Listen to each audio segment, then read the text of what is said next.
And I'd like to move it to another dimension. I'll bring Mr. Sudhir Gupta ji, who is here to represent the scrap processing industry with us. Sudhir sir, how does the cold refining technology that you promote, how does it directly reduce the cost of steel production compared to traditional scrap handling? Yes, Mohit. So good afternoon, everybody. Very pertinent question, very relevant today, especially when we are passing through tough time. But in any way, optimization, as Sanjay ji also said, should be an ongoing process.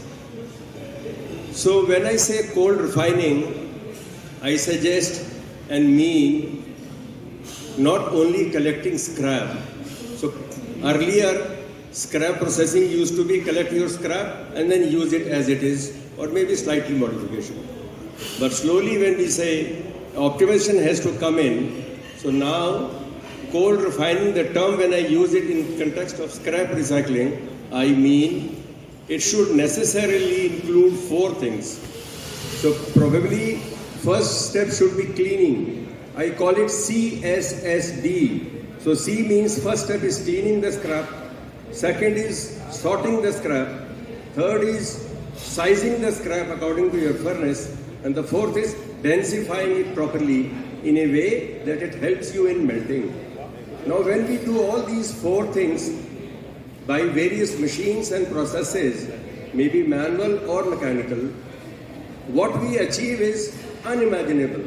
Sanjay ji rightly said, if we have to move towards green steel or we have to optimize the cost, these things needs to be done. Scrap is alone 80% of the total cost of steel when we make from scrap to steel, 80%.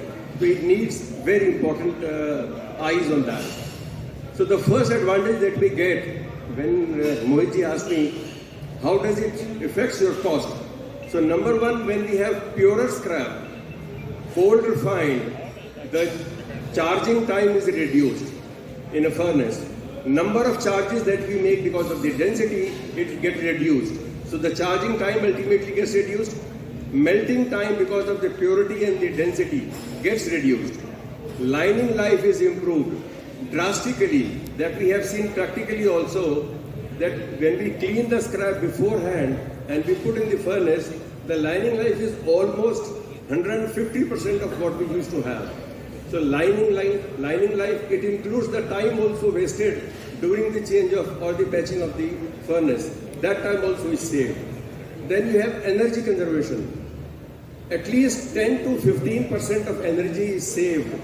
That means the units from 700, it can be brought down to maybe 550 or even lesser if we employ these techniques to process this scrap properly. And more than that, environment benefits, while processing also, while melting also. So if we have to move towards green steel, it is a must. We should always do cold refining of the scrap before we put in the furnace. It is the most important chapter as on today. Thank you, Sudhir ji.